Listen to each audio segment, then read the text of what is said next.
నీ తండ్రి చెప్పో, నా తండ్రి, నా తండ్రి అనంత. నేను పిచ్చిదాన్ని కావచ్చు, నేను పిచ్చోని కావచ్చు, కానీ నా చెయ్యి పట్టుకున్నాడు మేధావి, మహా మహా మహా మేధావి.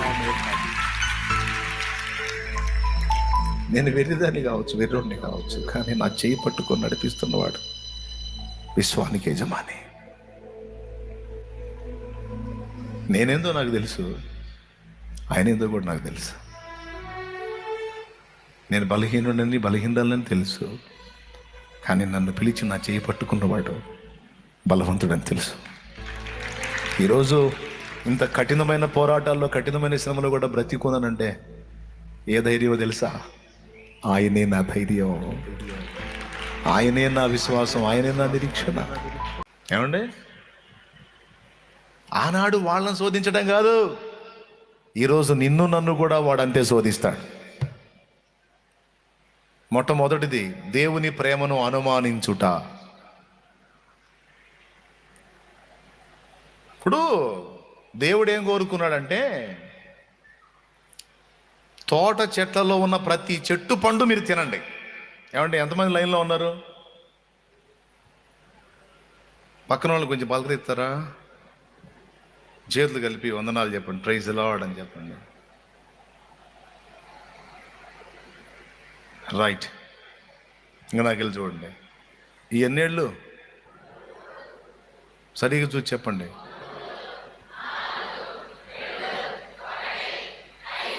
రైట్. అందరికి కళ్ళు బాగానే పనిచేస్తున్నాయి, మైండ్ కూడా బాగానే పనిచేస్తుంది. ఏం లేదు, నా భయం నాదిలే, నా కష్టం వృధా పోయిద్దేమో అని. వాడు ఏ పాయింట్లో మోసం చేస్తాడు అనే పాయింట్ చెప్తాను. ఒక 4 విషయాలు చెప్తాను. వాడు మనల్ని డిస్టర్బ్ చేసే 4 సంగతులు. మొట్టమొదటిది, దేవుడి ప్రేమను మనం అనుమానించేటట్టు చేస్తాడండి వాడు. దానికోసం కొన్ని పరిస్థితులు కూడా కల్పిస్తాడు అవసరమైతే.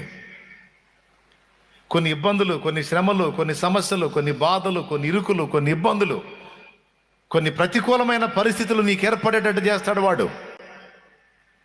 అవి నీకు ఏర్పడ్డప్పుడు నీకు దేవుడి ప్రేమ మీద అనుమానం వచ్చింది.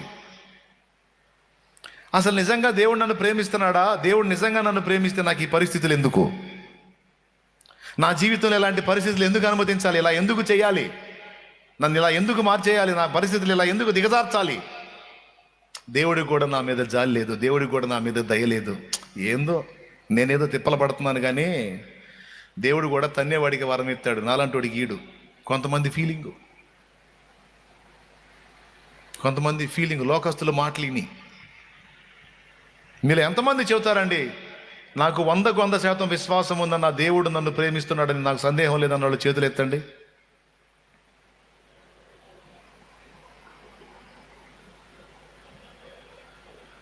డౌట్ లేదా? నమ్మొచ్చా?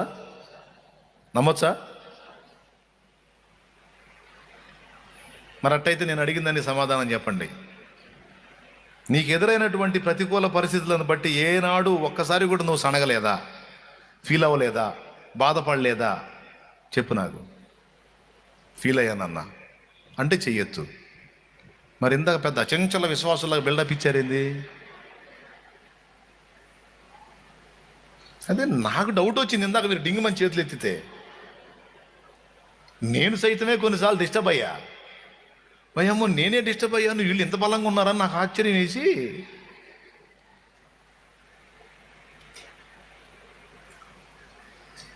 నేనే ఒకరోజు కంగు తిని ఇదే జామున 12:30 అప్పుడు నీకు రోషం లేదా అని అడిగా దేవుణ్ణి. నీకు రోషం లేదంటాయా? ప్రేమిస్తున్నావు నిజంగా నన్ను? నేను నీకు తోడై ఉన్నాను, విడవని ఎడబాయని అన్నావే, నేను బాహు చాపాను రద్దుపరిచేవాడు ఎవడన్నావే, అన్ని జనులు అంతమంది ఏకమై నన్ను అవమానపరుస్తూ నడి రోడ్డు మీద నన్ను నిలేసి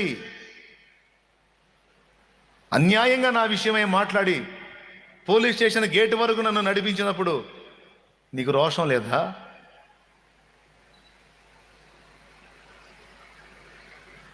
ఏం చేస్తున్నావు? నిద్రపోతున్నావా? ఎన్ని సంవత్సరాలు సహించాలి? ఎన్ని సంవత్సరాలు నేను భరించాలి? నా వల్ల కాదు. నువ్వు ఈ విషయంలో జోక్యం చేసుకోకపోతే మాత్రం నేను ఊరుకోను. నువ్వు కదలాల్సిందని.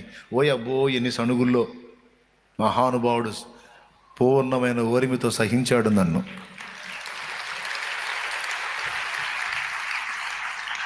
మరి ఆ అనుభవాలే మరి ఈ పాటలో.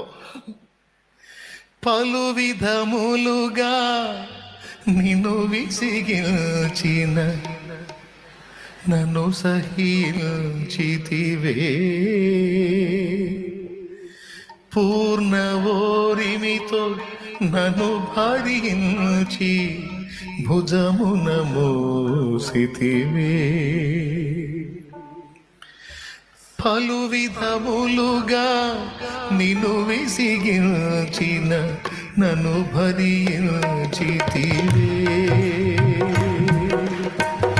పూర్ణ ఓరిమితో నన్ను సహించి భుజమున మోసితివే. సన్నుతించెదను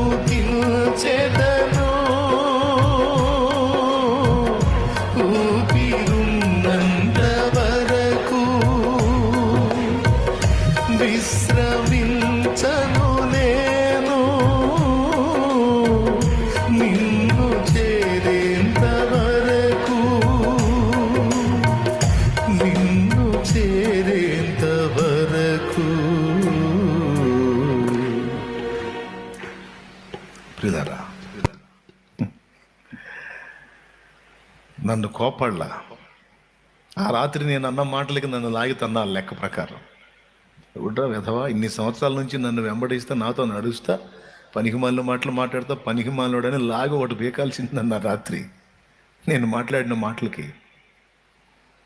ఏం లేదు, ఒక శోధన ఎదురైంది, గట్టి శోధన, తట్టుకోలేకపోయా. మళ్ళీ కూర్చొని మళ్ళీ ఒంటరిగా కూర్చొని ఏడుస్తాం దేవుడితోనే తగాదా. కోపళ్ళ పాపం పిచ్చి మహారాజు అసహించుకోవాలా, ఏసరించలా. నా తండ్రి దగ్గరగా తీసుకొని ఓదార్చినట్టు చేశాడు నన్ను ఆయన కృపతో.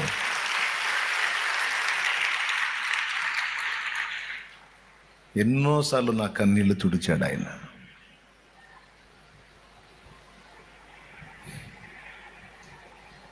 ఈరోజు నీకు నీ జీవితంలో ఎదురవుతున్న ప్రతికూలతలు, చేదైన అనుభవాలు చూసుకొని దేవుడు ఎందుకు నాకు చేయి అందించట్లేదు, దేవుడు ఎందుకు నన్ను వదిలేసినట్టుగా ఉన్నాడు, దేవునికి ఎక్కడో నేను నచ్చలేదు అనుకుంటాను, దేవుడు కూడా నా మీద కోపంగానే ఉన్నాడు, దేవుడు కూడా నా విషయంలో అనుకూలంగా లేడు నన్ను కొంతమంది ఏడ్చుకుంటుంటారు. ఒక మాట చెప్తాను. ఒక భక్తుడు అన్నాడు, వినండి వినండి, ఓ భక్తుడు అన్నాడు, భలే మాట అన్నాడు పెద్ద ఆయన.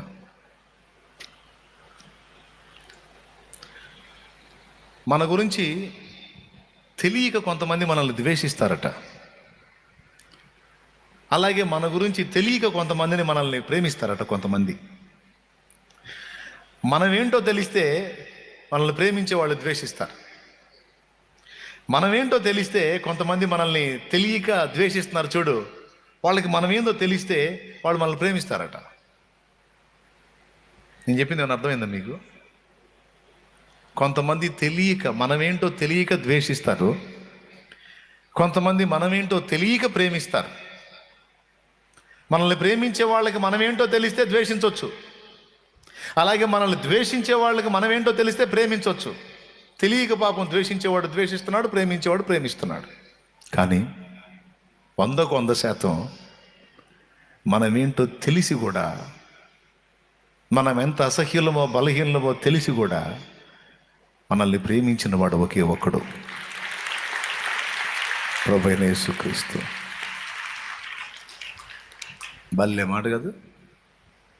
ఆయనకి తెలియదు మనం, నువ్వేందో తెలియదు, నేనేందో తెలియదు, మన బలాలు ఏందో మన బలహీనతలు ఏందో తెలీదు, తెలుసు. తెలిసే సిలువ మీద చనిపోయాడు కదండి, ప్రాణం పెట్టాడు కదా, చచ్చి బ్రతికాడు కదండి తెలిసి తెలిసి.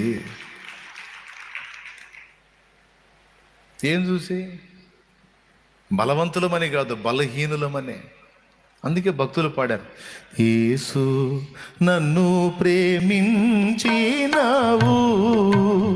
పాపినైనా నన్ను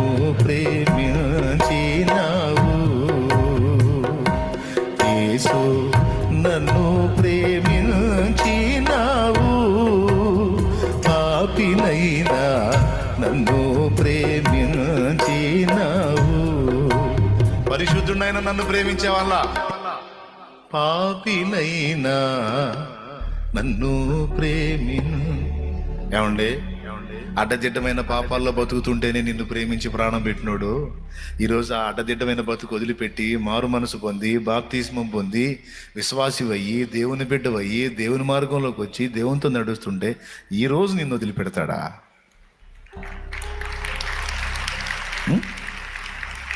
కానీ ఏం చేద్దాం, వాడు ఉన్నాడే, వాడు లూసిఫర్, వాడు సిగ్గులేనోడు. తడవకోసారి వస్తుంటాడు మన దగ్గరికి, వచ్చి ఈ మాట చెప్పి మోసం చేస్తుంటాడు. దేవుని మీద మనకు అనుమానం కలిగేటట్టు, దేవుని ప్రేమను మనం సందేహించేటట్టు, దేవుని శక్తిని సందేహించేటట్టు, దేవుని జ్ఞానాన్ని సందేహించేటట్టు వాడు చేస్తాడు. అందుకే దేవుని ఆత్మ నీతో మాట్లాడుతున్నాడు. నానా విధములైన శ్రమల్లో నలుగుతున్న నా కుమారి, నానా విధములైన శోధనల చేత కొట్టబడుతున్న నా కుమారుడా, నేను నిన్ను ప్రేమించుచున్నానని నువ్వు ఎరుగుదువా? నేను ఎరుగుదును తండ్రి. అట్లయితే నా మీద ఆనుకొని నిమ్మళంగా ఉండు. ప్రస్తుతానికి నా మీద ఆనుకొని నువ్వు నిమ్మళంగా ఉండు. భవిష్యత్తులో నేను నిన్ను ప్రేమించితనని నువ్వు తెలుసుకోవటం కాదు, నిన్ను ఇబ్బంది పెట్టిన వాళ్ళు కూడా తెలుసుకునేటట్టు చేస్తానన్నాడు.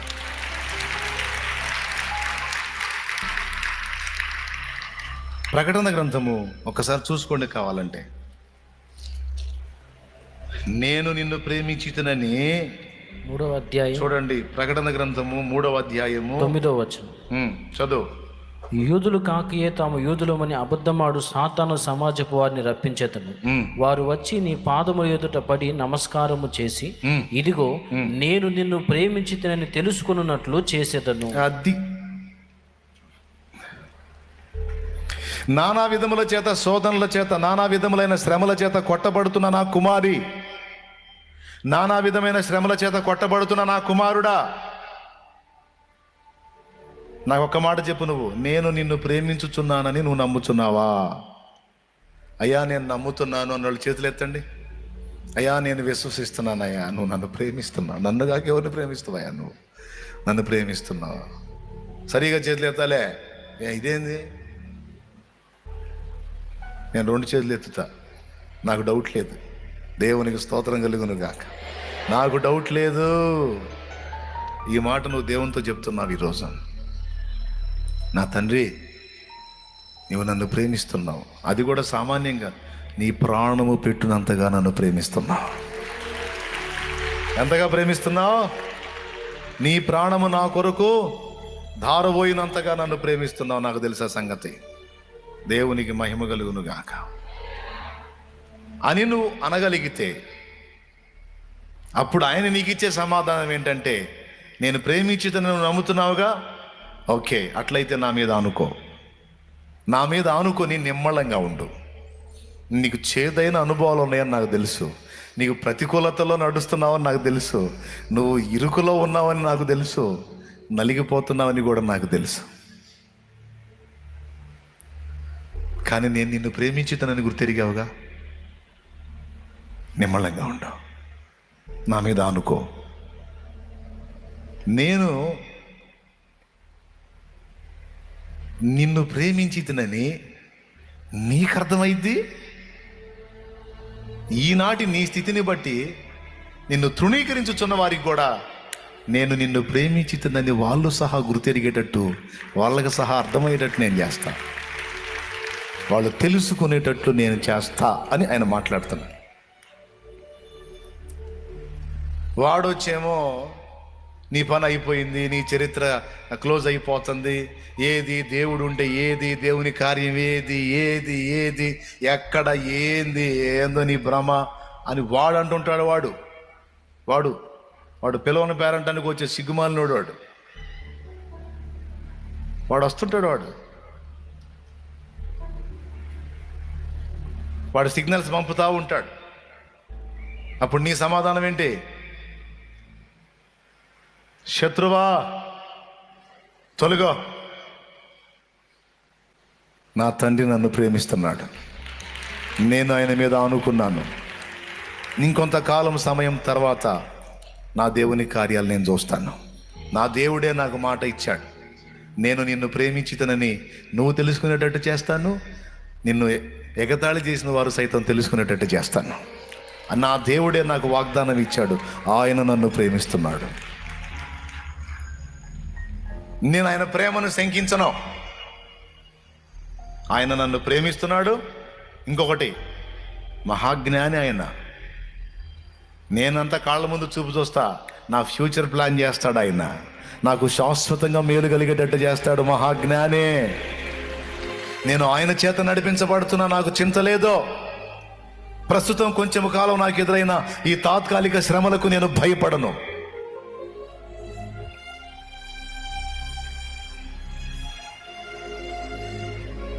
విశ్వాసి, దేవుని ప్రేమించు బిడ్డ, దేవుని మీద అనుకో, పూర్ణ శాంతిని అనుభవిస్తావు. వ్యసనాలంపట్లో చిక్కుబడిపోయి, దుర్వ్యసనాలకు బానిసవైపోయి కొట్టుమిట్టాడుతున్న తమ్ముడా, కొట్టుమిట్టాడుతున్న చెల్లి, ఇక్కడ ఉన్నోళ్లే కాదు, ఈ లైవ్ ద్వారా వీక్షించే వాళ్ళలో కొంతమంది ఉండొచ్చు, లేదా వారికి పరిచయం ఉన్న వాళ్ళలో కొంతమంది ఉండొచ్చు. బంధకాల్లో పడిపోయి, వ్యసనాల్లో పడిపోయి, కొంతమంది డ్రగ్స్కి బానిసలై, కొంతమంది మద్యానికి బానిసలై, కొంతమంది పొగ త్రాగుటకు బానిసలైపోయి, గంజాయికి బానిసలైపోయి, సిగరెట్లకు బానిసలైపోయి, దుర్వ్యసనాలకి, అడ్డదిడ్డమైన హేయమైన కృత్యాలకు బానిసలైపోయి కొంతమంది విలవిలలాడుతున్నారు. సాతాను అంటాడు నీ చరిత్ర అయిపోయిందని. కొంతమంది మనుషులు కూడా అంటారు నీ చరిత్ర అయిపోయిందని. కానీ దేవుడు అంటున్నాడు, లేదు లేదు, విడుదల పొందగోరి నీవు నా వైపు చూస్తున్నావు, విడుదల పొందగోరి నీవు నా దగ్గరకు వచ్చావు, నా వైపు చూస్తున్నావు, నిశ్చయంగా నేను నిన్ను విడిపించేదనని ఆయన మాట్లాడుతున్నాడు. ఆయన వాటన్నిటిని జయించేటువంటి మనోబలాన్ని నా దేవుడే నీకు ఇస్తాడు. ఓయబ్బా, నీకంటే భయంకరమైన తాగుబోతులు, భయంకరమైన గంజాయిలు తాగినోళ్ళు, భయంకరమైన డ్రగ్స్కి అలవాటైన వాళ్ళు ఎంతోమంది వాటి నుంచి విడుదల పొంది ఈరోజు దైవ జనులై సేవ చేస్తున్నారు, దైవ జనురాళ్ళై సేవ చేస్తున్నారు. నువ్వు కూడా చేస్తావు. నాకు ఇంతటితోనే అయిపోయింది, ఇక నేను బయటపడలేను అని నువ్వు అనుకోవద్దు. నీకు నిరీక్షణ ఉంది, నా దేవుడు ఉన్నాడు. నిజంగా బయట పడాలని నీకుంటే నువ్వు ఆయన పాదాలు పట్టుకొని గోజాడు, వాటిని జయించే మనోబలాన్ని నీకు ఖచ్చితంగా నా దేవుడు ఇస్తాడు. నేను అన్నీ ఎరుగున్నానని నేను ఎరగనట్లేదు, అన్నీ ఎరుగున్నాను నేను. కానీ వాటి అన్నిటి నుంచి నన్ను దేవుడు విడిపించాడు. నన్ను విడిపించిన దేవుడు నిన్ను విడిపిస్తాడు. నన్ను ఇలా చేసి వాడుకుంటున్న దేవుడు నిన్ను కూడా వాడుకుంటాడు. నా దేవుడు సమర్థుడు. ఆ జ్ఞానం ఆయనకుంది, ఆ శక్తి ఆయనకుంది. బలహీనుడు కాదు మన దేవుడు, బలవంతుడు. జ్ఞానం లేని తెలివి తక్కువడు కాదు, మహాజ్ఞాని, అనంత జ్ఞాని,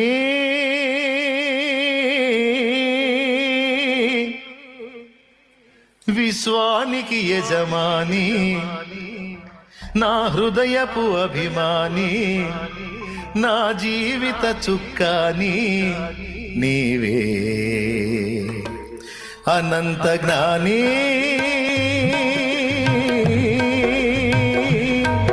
విశ్వానికి యజమాని, నా హృదయపు అభిమాని, నా జీవిత చుక్కాని నీవే. అనంత జ్ఞాని,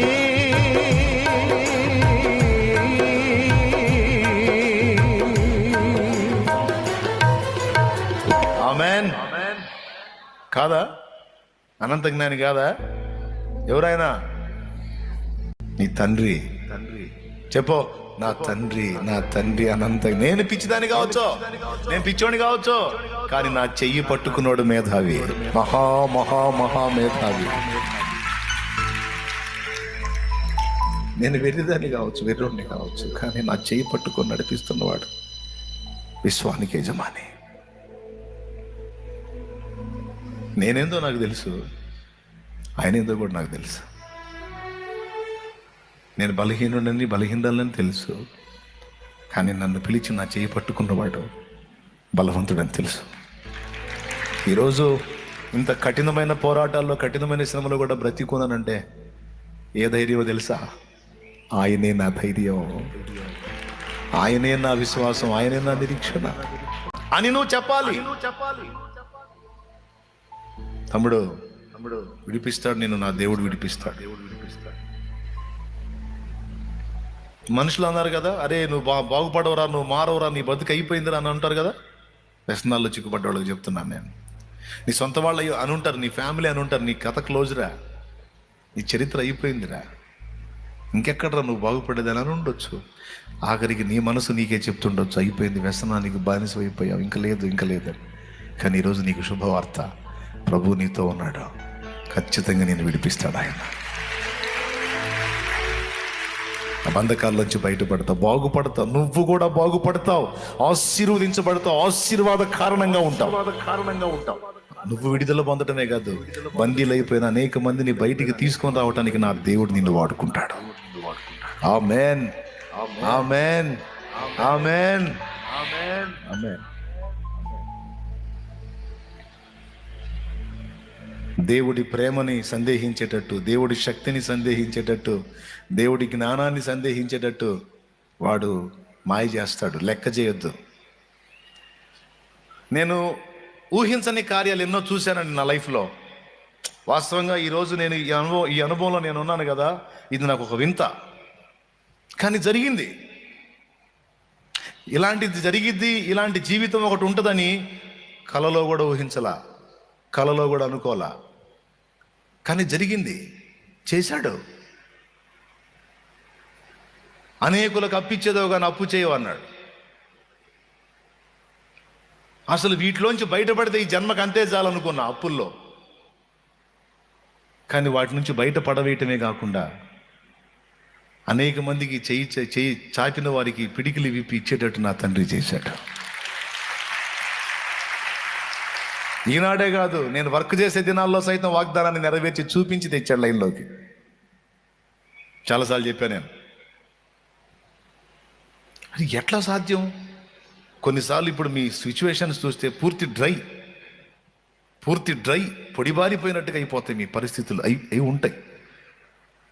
ఆ పరిస్థితిలో ఉన్న నీకు అనిపించింది, ఇది మారిద్దా, అసలు సాధ్యమేనా, ఇది ఎట్లా మారిద్ది, ఇంత దారుణంగా అయిపోయింది నా బతుకు, ఇంత దారుణంగా ఇరుక్కుపోయి ఉన్నాను నేను పీకల దాకా, ఎట్లా?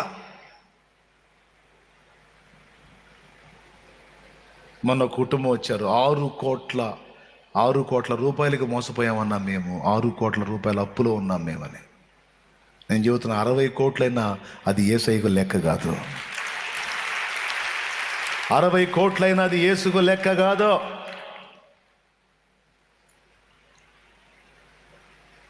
పూర్తి డ్రై పొడిబారిపోయిన పరిస్థితులు నీ ముందుండి నెక్స్ట్ అడుగు శూన్యంలాగా ఉంది కదా, నాకంతే ఉంది. అప్పుడు నెక్స్ట్ అడుగు శూన్యంలాగుంది, కానీ ఆ కఠినమైన దినాన ఆ శూన్యంలో కూడా కాస్త ఆయన్ని విశ్వసించడానికి శక్తినిచ్చాడు మహారాజు. నన్ను నేను నమ్మలేదు, నాకెవరో సాయం చేస్తారని కూడా నమ్మలేదు, కానీ పిలిచిన వాడు నమ్మదగిన వాడని నమ్మాను. ఆయన తలుచుకుంటే ప్రకృతిని శాసిస్తాడు, మనుషుల్ని శాసిస్తాడు, రాజ్యాలను శాసిస్తాడు, రాజుల్ని శాసిస్తాడు. నా దేవుడు ఏదైనా చేయగలుగుతాడు అని ఒక్కటి మాత్రం నమ్మి ఆ పొడిబారిన పరిస్థితుల్లో సైతం ధైర్యం తెచ్చుకొని నిమ్మళంగా బ్రతకటం నేర్చుకున్నా. ఇప్పుడు నెరవేర్చాడా లేదా? ఒక అసాధ్యమైన కార్యం జరుగుతుంది ఇక్కడ. ఇప్పుడు మీ కళ్ళతో మీరు చూస్తుంది, నేను ఊహలో కూడా ఊహించని ఒక అసాధ్యమైన కార్యం నీ ఎడద కూడా నా దేవుడు చేస్తాడు.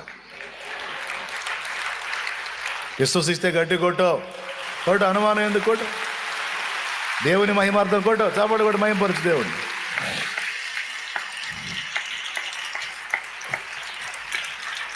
నా దేవుని కృప. శత్రువు మోసం చేసే మాటలు నమ్ముతావా? సర్వలోకాన్ని మోసపుచ్చాడు వాడు, నిన్ను కూడా మోసం చేసి మనశ్శాంతి లేకుండా చేస్తున్నాడు. వాడి మాటలు వింటావా, యేసయ్య మాటలు వింటావా? నువ్వు ఎవరి మాటల మీద ఆధారపడతావు, ఎవరి మాటల మీద అనుకుంటావు?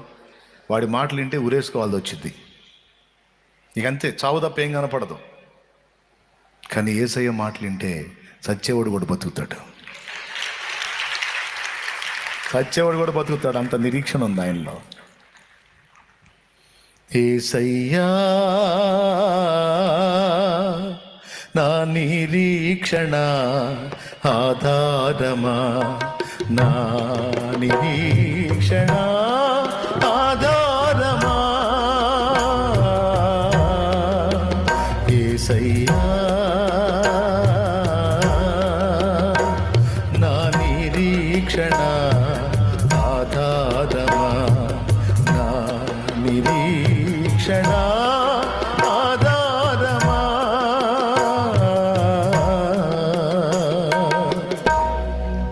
దేవునికి మహిమ కలుగును గాక. నమ్ముదామా దేవుణ్ణి? సైతాను మాటిని సందేహిద్దామా? దేవుని ప్రేమని, జ్ఞానాన్ని, శక్తిని, బలాన్ని నమ్మండి. ఈరోజు దీనంగా ఉండొచ్చు నీ పరిస్థితి, కానీ అది మారునన్న నిరీక్షణ అయితే ఉంది. ఏదో ఓదార్పు కోసం చెప్పట్లా, వాడు మోసం చేసే పాయింట్ అక్కడ ఉంది కాబట్టి దాన్ని చూపించి మీకు ధైర్యం చెప్తున్నా. నా దేవుడే పలికిస్తున్న మాటలు. మోసపోవద్దు శత్రువు చేతిలో, వాడు మోసగిస్తాడు. మొదటిది దేవుని ప్రేమను శంకించేటట్టు, దేవుని శక్తిని, జ్ఞానాన్ని శంకించేటట్టు చేస్తాడు. మొదటిది. రెండవది, యేసు ప్రభు దగ్గరికి వచ్చి మోసం చేయబోయాడు. చూడండి, యేసు ప్రభు దగ్గరికి వచ్చి మోసం చేయబోయాడు. ఏం చేశాడు? ఏ పాయింట్లో? వాకళ్ళతో నీకెందుకు, 40 రోజులు ఫాస్టింగ్ ఉన్నావు, బాగా ఆకలి అవుతుంది, ఈ రాళ్ళను రొట్టెలుగా చేసుకొని తిను, నీకోసం నువ్వు చూసుకో, నీకోసం నువ్వు బతుకు అనే శోధన రెండవది. మన కోసమే మనం బతకాలి అనేటట్టు చేస్తాడండి వాడు. యేసుప్రభు తిన్నాడా? సాతాను భలే చెప్పేవారా, నిజంగా నా ఆకలి గుర్తించావు, నిజంగా థ్యాంక్ యూ రా నేను తిన్నాడా? మనుషుడు రొట్టె వలన కాదు, దేవుని నోట నుండి వచ్చు ప్రతి మాట వలన జీవించనని వాని గద్దించాడు. యేసుప్రభు రొట్టెలు చేశాడు, తన కోసం చేయలే, తన పిల్లల కోసం చేశాడు. తన ఆకలి తీర్చుకోవడానికి చేశాడా?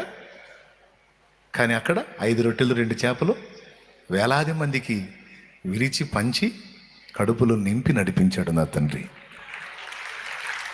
సాతాను చేసేటువంటి మరొక మోసం ఇదే. నీ కోసమే నువ్వు ఆలోచించుకో, నీ స్వార్థానికి నువ్వు బతికేసేయి, ఎవడెట్ట సస్తే నీకెందుకు, వాడట్ట వీడెట్ట నీకెందుకు. కొంతమంది నన్ను అదే అనుకుంటారు, చాలే మనకెందుకు, ఉన్న చాట ఉండడు, చాలే మనకి ఎందుకు, ఉన్న చాట ఉండడు, అన్నీ గదించుకుంటాడు. ఏమండి, నేను మాట్లాడిన ఒక విషయం ఆ మధ్యకాలంలో, అది ఇప్పుడు వైరల్ చేస్తున్నారు. కావాలి కొంతమంది, ఏదో ఒక విధంగా నాకు ఎఫెక్ట్ రావాలని వైరల్ చేస్తున్నారు కొంతమంది. ఏం చేస్తారు? ఇక్కడ నిలిచినప్పుడు నన్ను వశపరుచుకొని నా నుండి పలికించేది నా దేవుడు. ఆయన సెలవు లేకుండా ఎవడైనా ఏమైనా చేయగలడా? ఆయన సెలవు అయితే నేనేమన్నా ఆపగలనా? నరులు నాకేం చేయగలరు? నాసికారంధ్రంలో జీవవాయువు కలిగి మట్టి పురుగులు ఏం చేస్తారు? ఏదైనా లెక్క చేసే ప్రసక్తి లేదు. సత్యం ఉన్నట్టు మాట్లాడతా.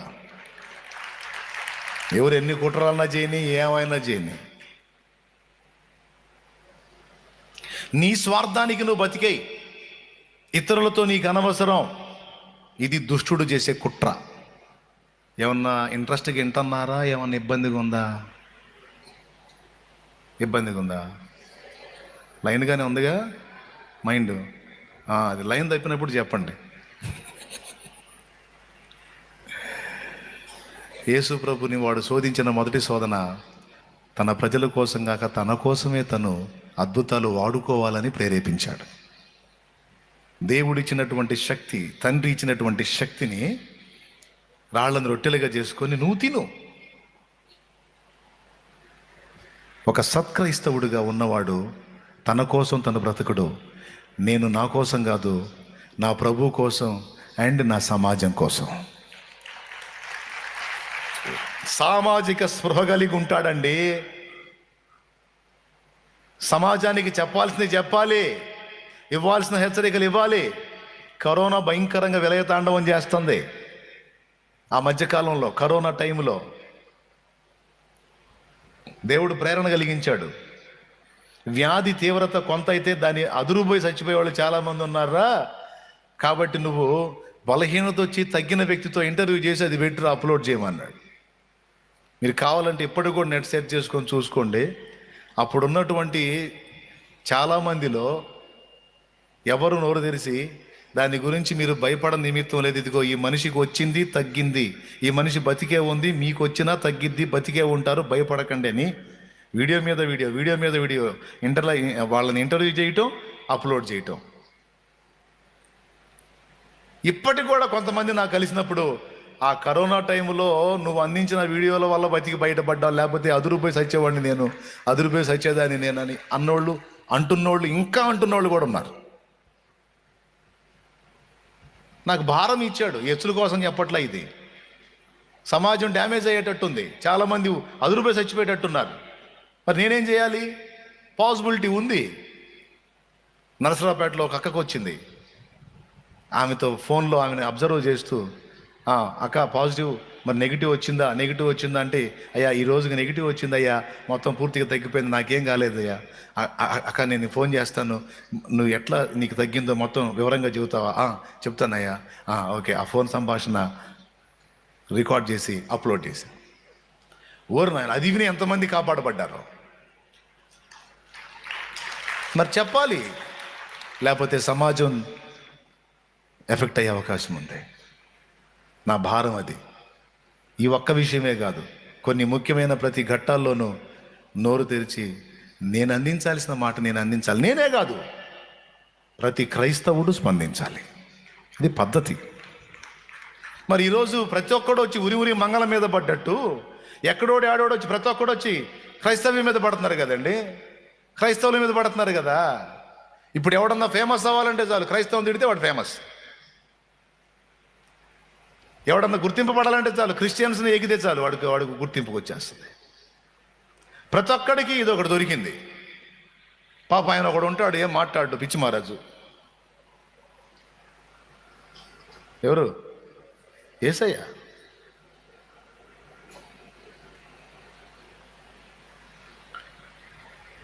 ఇందాక ఉంచారు, తీసేసినట్టున్నారు. అది ఏందేందో చేస్తున్నారు వెనక. దేవునికి స్తోత్రం. అంత మాయమాయ చేస్తున్నారు.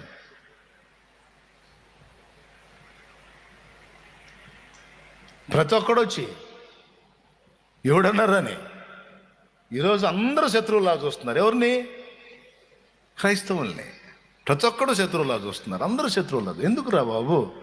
ఏం చేసింది క్రైస్తవ్యం? సమాజానికి నష్టం తెచ్చిందా, లాభం తెచ్చిందా? అరే దుర్మార్గులు మారిపోయారే. తాగుబోతులు, వ్యభిచారులు, దొంగలు, నరహంతకులు, ఘోరమైన దుష్కార్యాల్లో ఉన్నోళ్ళు లక్షల సంఖ్యలో, కోట్ల సంఖ్యలో మారిపోయి ఈరోజు మామూలు మనుషుల్లా మనుగడ సాగిస్తున్నారు. క్రైస్తవ్యం వల్ల సమాజానికి నష్టం వచ్చిందా? భారతదేశంలో క్రైస్తవుడికి స్వేచ్ఛ లేదా? ఎవడికి ఇష్టం వచ్చినటువంటి విశ్వాసాన్ని వాడు ఫాలో అవ్వచ్చు, ఎవడికి ఇష్టం వచ్చిన మతాన్ని వాడు అవలంబించవచ్చు అని ఉంది కదా. మమ్మల్ని ఎందుకు ఇట్లా చూస్తున్నారు? మమ్మల్ని ఎందుకు ఇంత క్రూరంగా వ్యవహరిస్తున్నారు అని ప్రశ్నించాలి కదండి. ప్రశ్నించాలా లేదా?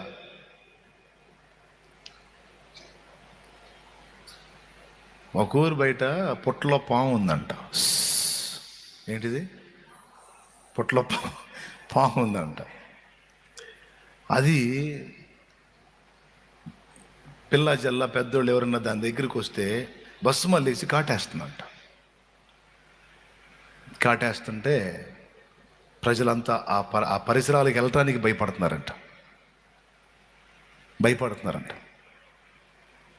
రోజు మీలాంటి భక్తిపరుడు ఒకడు ఆ పుట్ట దగ్గరికి వెళ్ళి దేశాటనానికి వెళ్తా మీలాంటి భక్తిపరుడు ఆ పాముతో మాట్లాడాడంట. ఏంటి పాము, ఏం చేస్తున్నావు నువ్వు? ప్రజలు నీ ముందుకు వెళ్తుంటారు. అసలు ఈ మధ్యలోకి రాకుండా చేసావు నువ్వు ప్రజల్ని. సమాజానికి కీడు చేయమని చెప్పి నేను సృష్టించాడా దేవుడు? సమాజానికి మేలు చేయమని సృష్టించాడా?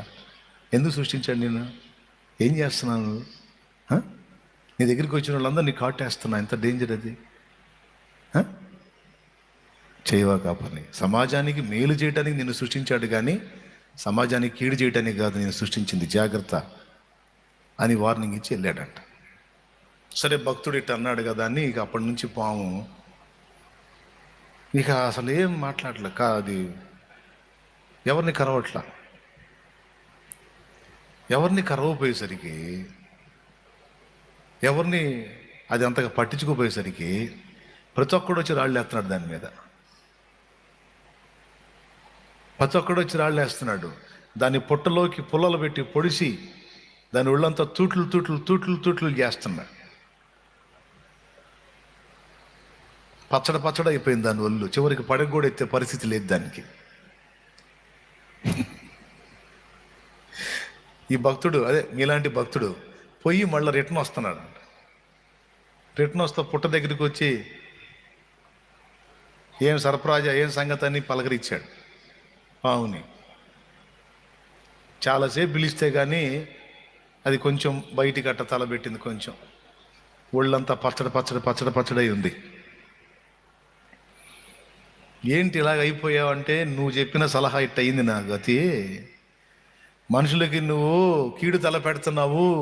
కీడు తల పెట్టొద్దు, మేలు చెయ్యి. నిన్ను దేవుడు ఎందుకు సృష్టించాడని నాకు వార్నింగ్లు ఇచ్చావుగా. అప్పటి నుంచి నేను ఎవరిని కరవలేదు. నేను కరవనందుకు ప్రతి ఒక్కడు నన్ను ఇది ఏమంటలేదు అని నన్ను చూడు ఎట్ట చేశారు. ఒళ్ళంతా పచ్చడి పచ్చడి అయిపోయింది, నా బతుకిట్ట అయిపోయింది అందంట. పాము మాట్లాడిద్దని అడగబాకండి. ఆదికాండంలో మాట్లాడిందిగా, మాట్లాడిద్దిలే. స్తోత్రం. అంటే ఇట్లాంటి చదువుతున్నప్పుడు ఇట్లాంటి డౌట్లు వస్తుంటాయి, అందుకని వాటికి విరుగుడు చెప్పేస్తున్నాం ముందే. అప్పుడు ఆయన నవ్వి, ఓసపిచ్చిదానా, దగ్గరికి వచ్చిన కాటేయొద్దన్నాను కానీ బొసగొట్టొద్దని చెప్పానా? కాటేయొద్దు, కనీసం బొసగొట్టాలే పిచ్చిపామా. అప్పుడు బొస కొడితే కనీసం ఆ బొసినాడు దూరంగా పోతాడు. ఆ బొస కూడా నువ్వు కొట్టలేదు, నేను చెప్పానని పూర్తి శాంతి కాముకురాలు అయ్యా, నీ బతికెట్ అయిపోయింది. ఇక్కడ బ్యాలెన్స్ ఉందండి, బ్యాలెన్స్ ఉంది. సేవకులందరూ గుర్తించాలి దాన్ని. సాతానుగాడు శోధించిన శోధనలో పడిపోకూడదండి. నీ కోసమే నువ్వు బతుకు, నీ స్వార్థానికే నువ్వు బతుకు, నీ సొంతానికే నువ్వు బతుకు. ఊరు ఒలకాడైపోతే నీకెందుకు, ఏది ఏమైపోతే నీకెందుకు. నీ కోసమే నువ్వు బతుకు. నీ స్వార్థం నువ్వు, నీ ఆనందం నువ్వే దగలబడు. ఈ సలహా ఇచ్చేది వాడు లూసిఫర్ గాడు, సైతాను గాడు. వాడు ఇస్తాడు ఇట్టండి దిక్కుమాలిన సలహాలు. వాడు ఏసైకే ఇచ్చాడు ఇట్టండి సలహా. చాలామంది ఇప్పుడు పట్టించుకో, నోరు తెరవట్లే. నొప్పింపక తానొవ్వక తప్పించుకు తిరుగువాడే నేర్పరి సుమతి. మళ్ళీ మాట్లాడుతున్నా నన్నేమన్నా తెలుసా, అందరినీ కలిగించుకుంటాడు అనవసరంగా. నేను అనవసరంగా కలిగించుకుంటున్నా. కలిగించిన వాళ్ళేమో గొప్పోళ్ళు. ఓరే నాయన, కాటేయకపోయినా కనీసం బొసగొట్టాలి కదరా, కనీసం నిరసన గళం ఉండాలి కదరా, ప్రశ్నించే గొంతు ఉండాలి కదరా నాయన. ప్రతి ఒక్కడికి కాస్త సిగ్గుండాలి కదా. అరే ఉరి మంగళం మీద పడ్డాడు, ప్రతి ఒక్కడు వచ్చి క్రైస్తవ్యం మీద పడుతుంటే నోరు తెరిచి అడగాలి కదా.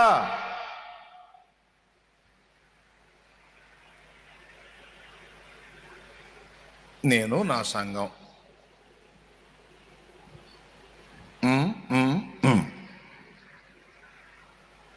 ఎవడు ఎట్టన్నా బాగుంది, నాకెందుకు. తప్పు. సాతాను చేసే మోసాల్లో రెండోది ఏంటంటే, నీకోసం నువ్వు బతుకురా, ఎవడు ఎట్టబోతే నీకెందుకు అని నేర్పిస్తాడు వాడు. యేసయ్య అదే చెప్పాడా, నిన్ను వల్లే నీ పొరుగు వానిని ప్రేమించు, సమాజం కోసం జీవించు, ప్రభువు కోసం ప్రజల కోసం బ్రతుకు. ఎంతమందికి అర్థమైంది? అది సంగతి.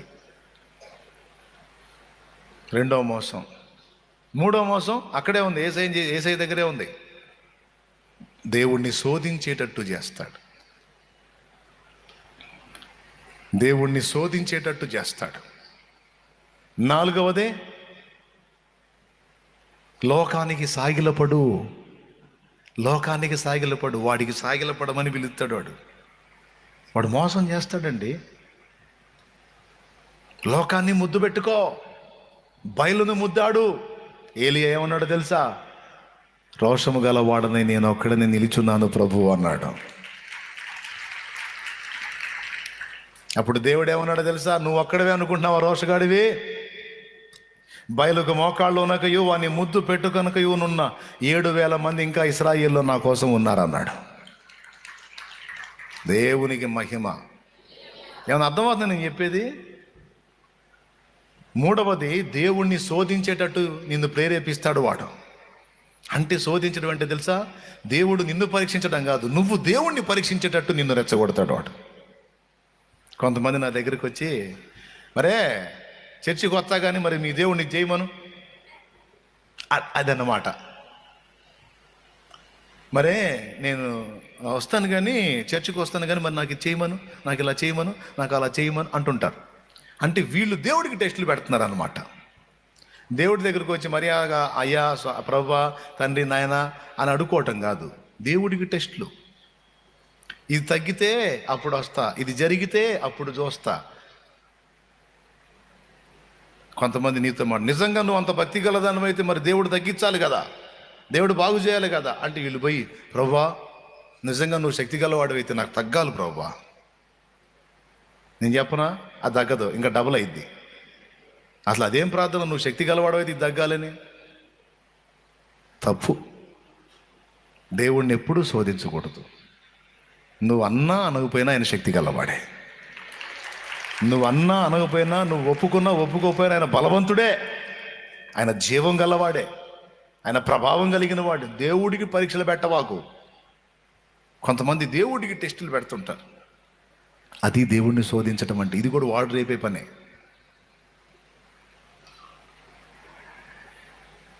లాస్ట్ మాట ఏంటి? నాలుగవది, సాగిలపడు. ఈ లోకమును దాని మహిమను నీకు ఇత్తును, అది నా వశమునకు అప్పగించబడి ఉంది. ఒక్కసారి నా కాలు మొక్కు, నా కాలు మొక్కు, నాకు లొంగు, నాకు లోబడు, ఇదంతా నీకు దారాదత్తం చేస్తా అంటాడు వాడు. కొంతమంది ఇప్పటికే లోకంతో రాజీ పడిపోయారు. కొంతమంది బాప్తిస్మం పొందిన వాళ్ళు కూడా లాస్ట్ మాట, ఇంకెంతకు మించి వినే శక్తి మీకు లేదని నాకు తెలుసు, మీ సరుకు ఎంతో కూడా నాకు తెలుసు, మీ శరీరంలో ఓపిక ఎంత ఉందో నాకు తెలుసు. ఇప్పటికే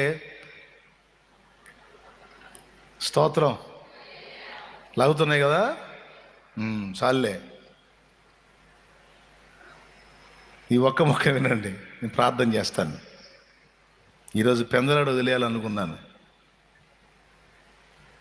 టీ బ్రేక్ తీసుకున్న తర్వాత కాసేపు మీ సమస్యల కోసం ప్రార్థన సహాయం పొంది అప్పుడు వెళ్దురు కానీ. ముగింపు ముగింపు సంతోషంగా స్తోత్రం చెప్పండి.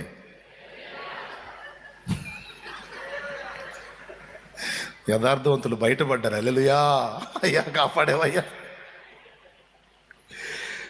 ఏమంటే మిమ్మల్ని ఈతను కూర్చోబెట్టి నిద్ర కాపి నడుములు పోయేటట్టు కూర్చోబెట్టి ఇదంతా చెప్పడం అవసరమా నాకు? లేదా నాకేమో పిచ్చా? కాదండి, చెప్పే మాటలు మీకు ఉపయోగపడతాయండి, మీ లైఫ్కి ఉపయోగపడతాయండి, మీ జీవితానికి ఉపయోగపడతాయండి, మీ బ్రతుకుల్లో ఆశీర్వాదానికి ఉపయోగపడతాయి, మెళకువకి చురుకుదనానికి ఉపయోగపడుతుంది. అందుకండి ఈ బాధ. మీకు ఆ శోప, నాకు ఈ శోప. స్తోత్రం.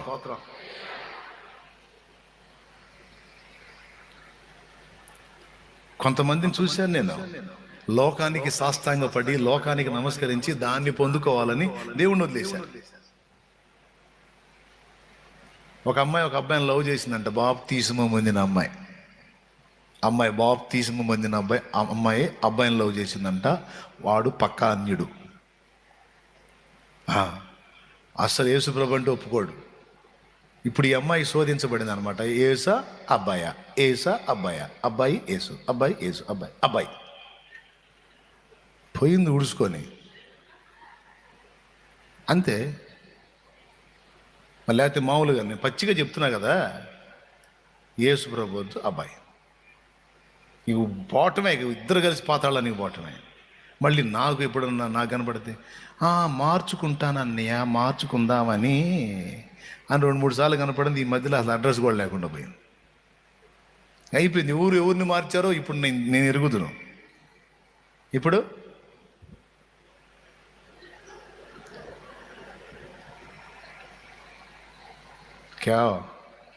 క్యావుజీ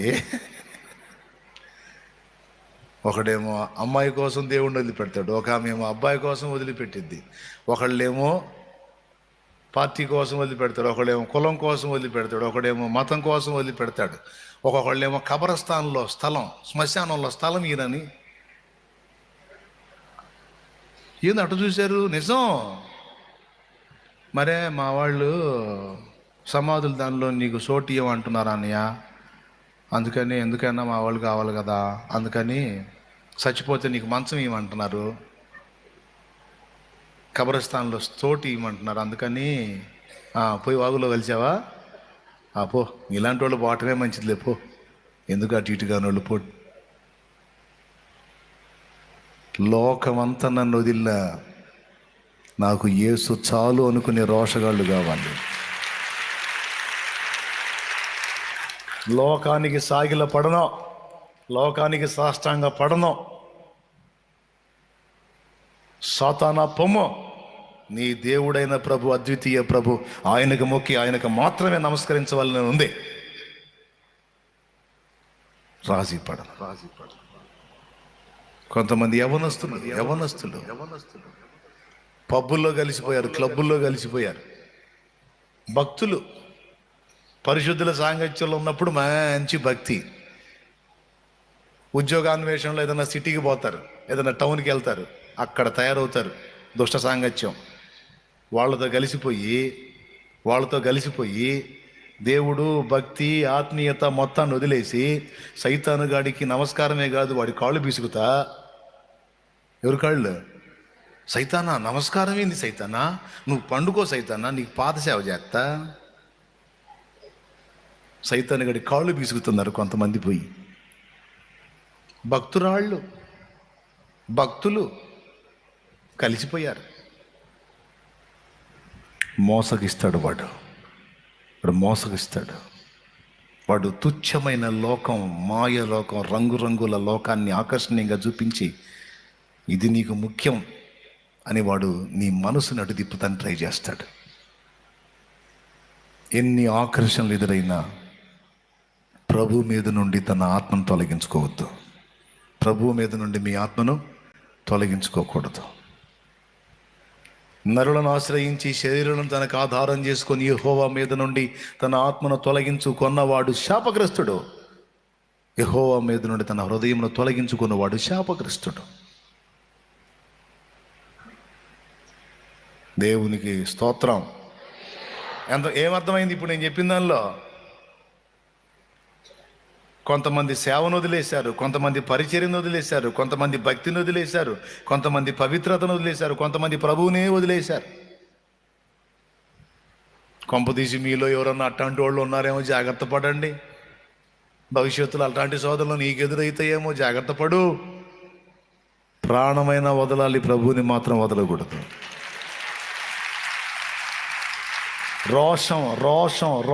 రోషం ఉండాలి. లోకానికి సాష్టాంగ పడ్డావంటే, లోకానికి తల ఉంచావంటే సైతానుగాడి కాలు మొక్కినట్టే. జాగ్రత్త. ఎట్టి పరిస్థితి యేసయ్య ఎంత రోషం ప్రదర్శించాడో, సాతానా పో అన్నట్టుగా, లోకమా పో, నాకు యేసు కావాలి.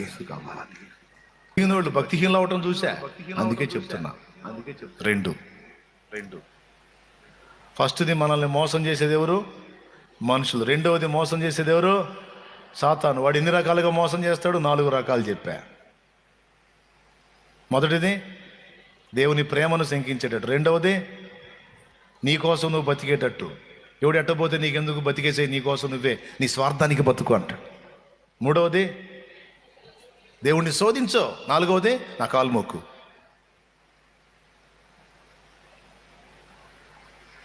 ఒకటి మనుషులు మోసం చేస్తారు, రెండు సైతాను, మూడవది నీ హృదయమే నిన్ను మోసం చేసింది. అది కూడా జాగ్రత్త పడాలి. ఫైనల్ అయిపోయింది.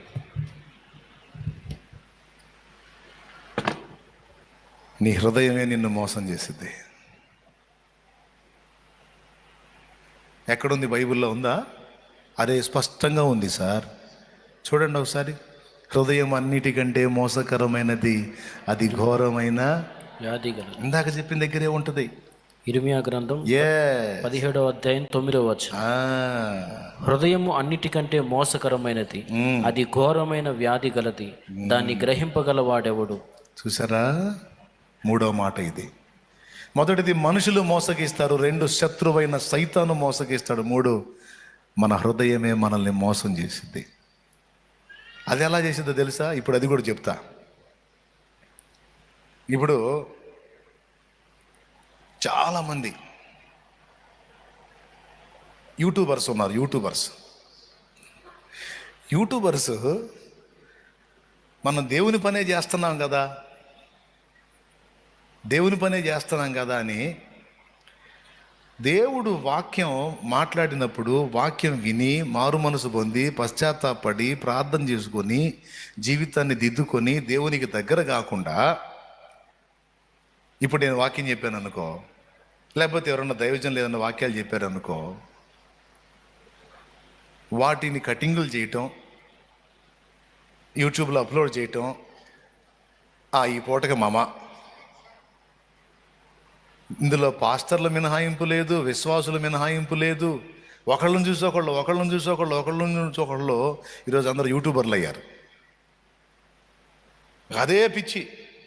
ఒకప్పుడు దేవుని వాక్యం వింటే, అరే ఈ వాక్యం నాతో మాట్లాడుతున్నాడు, నేను సిగ్గు తెచ్చుకోవాలి, మారు మనసు పొందాలనే ఫీలింగ్ ఒకప్పుడు.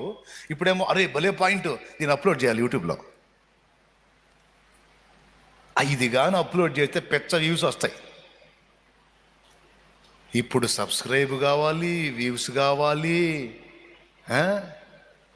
ఇప్పుడు భక్తులు ఎట్ట తయారయ్యారు, భక్తులు ఎలా మారిపోయారు, భక్తి ఎలా మారిపోయింది, ఈ టైపుకి తిరిగింది మైండ్. కానీ దాన్ని కూడా ఏమనుకుంటున్నారు, నేను దేవుడికి భక్తే చేస్తున్నాను, నేను దేవుడికి సేవే చేస్తున్నాను అనుకుంటున్నారు. బాగా సెల్ ఫోన్ చూడటం, సెల్ ఫోన్. అదే పిచ్చి. సేవ వదిలేశారు, ప్రణాళిక వదిలేశారు, ప్రార్థన వదిలేశారు, దేవుడితో సహవాసాన్ని వదిలేశారు. ఎలాగైపోయారు? అందరి శోభ యూట్యూబ్లో పెట్టాలి. ఇప్పుడు సేవకుల తపనదే, విశ్వాసుల తపనదే, పరిచారకుల తపనది. ఏ కొంచెం సందు దొరికినా సరే యూట్యూబ్లో దాన్ని అప్లోడ్ చేయాలి. ఎవరి తలాంతులు వాళ్ళు, ఎవరి టాలెంట్స్ వాళ్ళు రుజువు చేసుకోవడానికి యూట్యూబ్ని ఒక వేదికగా, అదృష్టాన్ని పరీక్షించుకునేటువంటి కేంద్రం లాగా వాడుతూ ఉన్నారు. మళ్ళీ దానికి ఏమని చెప్పుకుంటారు, ఇది దేవుని పని, దేవుని సేవ. వెంటనే ప్రజల్లోకి వెళ్ళాలి, ప్రజల్లో మెప్పు రావాలి, వెంటనే ప్రజల్లోకి వెళ్ళాలి, ప్రజల్లో గుర్తింపు రావాలి, ప్రజల్లో మెప్పు రావాలి. ఈరోజు యూట్యూబ్ ద్వారా డబ్బులు కూడా వస్తున్నాయి. భక్తి ఏమైపోయింది? ఆత్మీయత ఏమైపోయింది? నేను అడుగుతున్నాను, దేవుడు మీకు ఇచ్చిన తలాంతులు, మీకు ఇచ్చిన సామర్థ్యాలు ఉపయోగించి ప్రకటించి అన్ని జనుల మధ్యలోకి వెళ్ళి సేవ చేయండిరా నాయనా అని నేను మొత్తుకుంటుంటే, నేను మాట్లాడిన 4 ముక్కలు తీసి 40 మంది పెట్టుకుంటాను. మరి నువ్వెప్పుడు మాట్లాడతావు? నువ్వెప్పుడు పరిచర్య చేస్తావు? నువ్వెప్పుడు దేవుని పాత్ర అవుతావు? నువ్వెప్పుడు దేవుని పనివాడి అవుతావు? దేవుడు నీకు ఇచ్చిన తలాంతులన్నీ తీసి గుంట్లో పెట్టి, దేవుడు నీకు ఇచ్చిన సామర్థ్యతలని నువ్వు అవసరమైతే సరే, నువ్వు ఎటుగుడి దానికి బానిస అయిపోయావు, దాన్ని లేకుండా ఉండలేకపోతున్నావు, తగలబెట్టు, నువ్వు మాట్లాడి తగలబెట్టు పోని.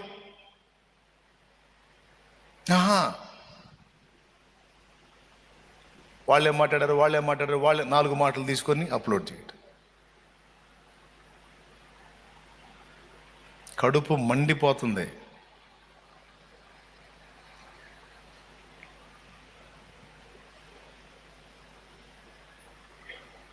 సరే చేస్తున్నావు, అసలు నీకు ఇచ్చిన పిలుపుని మర్చిపోయావేంటి?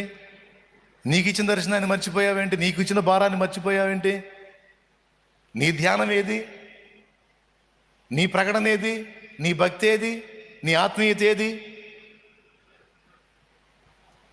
ఖచ్చితంగా ఇది ప్రశ్నించుకోవాలి. ఈరోజు ఎలా ఉందంటే ఎవరి హృదయం వాళ్ళని మోసం చేస్తుంది. ఈరోజు భక్తి అంత పైపైనే ఉంది. కానీ ఏమనుకున్నారో తెలిసి ఎవరికి వాళ్ళు నేను బాగానే ఉన్నాను అనుకుంటున్నారు. కానీ తమ హృదయం, తమ మనసు తమని మోసం చేస్తుంది. దాన్ని గుర్తుపట్టట్లా. అరే నేను దారి తప్పుతున్నాను, నేను ఏమైపోతున్నాను, నేను తేడా పడుతున్నాను. కొంతమంది అలాగా కాస్త ఏదన్నా సబ్స్క్రైబ్స్ పెరిగి కాస్త వ్యూస్ బాగా వస్తేనేమో ఉల్లాసంగా కనపడుతున్నారు. కొంతమంది సేవకులు కూడా కాస్త వ్యూస్ తగ్గి, సబ్స్క్రైబ్ తగ్గి, కాస్త ఏదైనా అందులో ఉన్నటువంటిది ఏదైనా తక్కువ కనపడింది అనుకో, జీవితం మీదే విరక్తి పుట్టినట్టుగా ఏమంటారు దాన్ని, సైకలాజికల్గా ఎఫెక్ట్ అయిపోతున్నారు.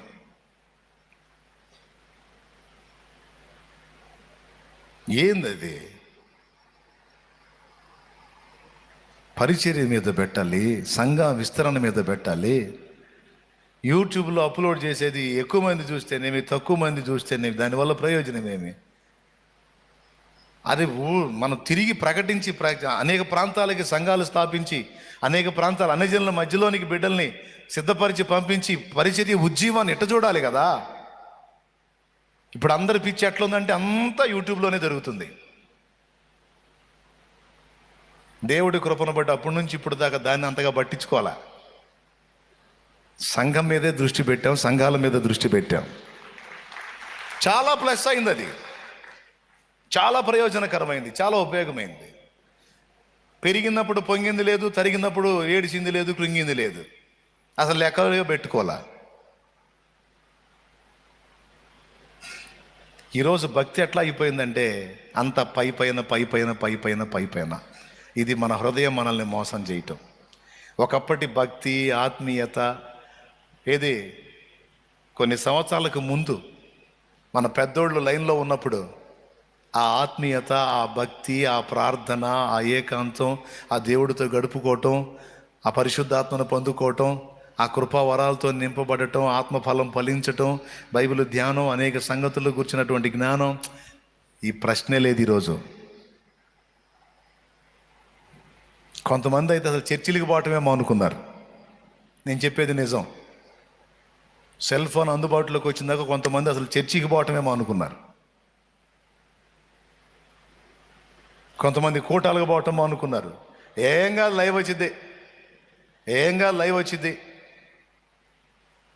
లైవ్ వచ్చింది, పడకెక్కుతాడు, పడక మీద తరే అనుకుంటూ చూస్తుంటాడు అన్నమాట.